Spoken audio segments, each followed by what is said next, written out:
তো চায়ের সাথে কিন্তু খুবই ভালো লাগে, এভাবে কিন্তু ট্রাই করতে পারেন। তো এটা ফ্রাই করা হয়ে গেছে। এখন এই সিজনিংটা কিন্তু সবার বাসায় আছে, ঠিক আছে? ঠিক আছে, বিসমিল্লাহ বলে একটু খাইয়ে দেখি।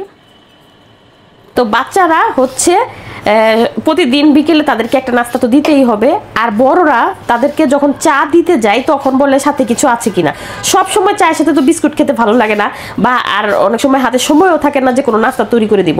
তো এরকম ঝটপট যদি কোনো কিছু তৈরি করে দেওয়া যায়, আসলে টেস্টিও থাকে আর চায়ের সাথে একদম জমে যায়। তো আজকে আলু দিয়ে আমি এমন একটা নাস্তা তৈরি করব, একদম ঝটপট, ঠিক আছে? তারপরে এই আলুটাকে আমি এই যে গ্রেডার দিয়ে এই বড় যে অংশটা আছে এই গ্রেড করে নিব আলুটাকে।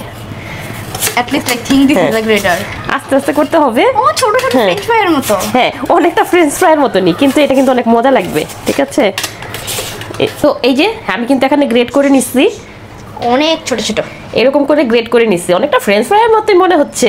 আচ্ছা যাই হোক, দেখা যাক। তো এইভাবে গ্রেড করে এখন আমি এটাকে ধুয়ে নিচ্ছি।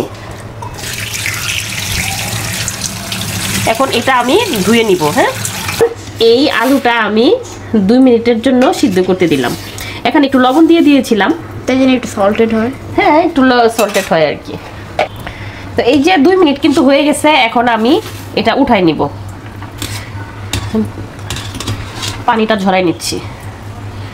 এই যে 2 মিনিট শেষ, এখন আমি এটার পানিটা এটা পুরাটা উঠাই ফেলছি। তো 2 মিনিট শেষ, এখন আমি এটার পানিটা ঝরাই নিচ্ছি। একবার ধোয়া বেরোচ্ছে। হ্যাঁ, ধোয়া বেরোচ্ছে। তো এখানে একটা টিস্যুর মধ্যে রাখতেছি যাতে পানিটা টিস্যুটা অ্যাবজর্ব করে নেয়। পাখিটা উঠাই দিলাম। একবার এত স্টিম করে নিলাম আর কি। এই যে আমি আলুগুলো সিদ্ধ করে নিয়েছিলাম, এর মধ্যে এখন আমি দিয়ে দিব কর্নফ্লাওয়ার। তো এর মধ্যে আমি খানিকটা কর্নফ্লাওয়ার দিয়ে দিব। আমি দিয়ে দিচ্ছি কর্নফ্লাওয়ার, মাখাই নেব।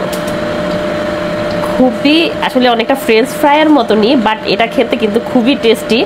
আর চায়ের সাথে তো একদম জমে যায়, শুধু কুরকুরে থাকে, মুচমুচে।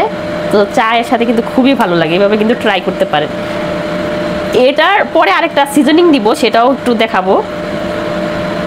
এই যে দেখেন, আমি এটা কর্নফ্লাওয়ার এর মধ্যে মেখে নিয়েছি।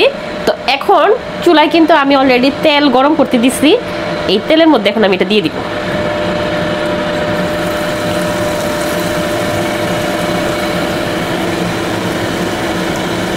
আমি 2 বারে ভেজে নিব।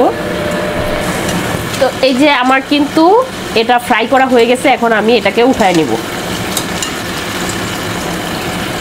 দেখেন কি সুন্দর একটা ফ্রেঞ্চ ফ্রাই, বাট বাচ্চারা এটা দেখলে একটু অন্যরকম মজা পাবে আর কি। তো এটা আমি এখন উঠাই নিচ্ছি।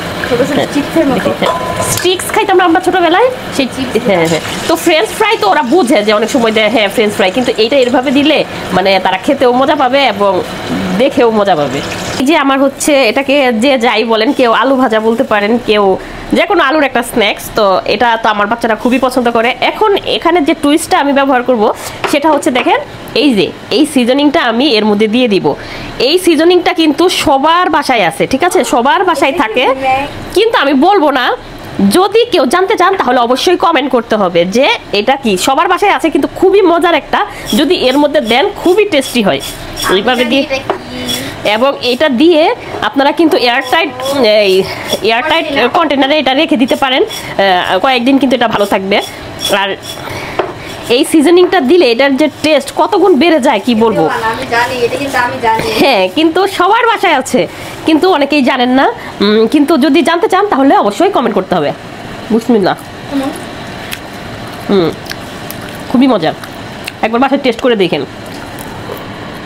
খুবই টেস্ট, ঠিক আছে? আর এই সিজনিংটার জন্যই কিন্তু এটা টেস্টটা মানে বলবো 100% বেড়ে গেছে। তো সবার বাসায় আসছে, সবাই কমেন্ট করবেন যদি জানতে চান। আর এইরকম রেসিপি যদি দেখতে চান, আরও ভালো ভালো রেসিপি যদি দেখতে চান, তাহলে কিন্তু আমার পেজটা ফলো করে রাখতে হবে, ঠিক আছে?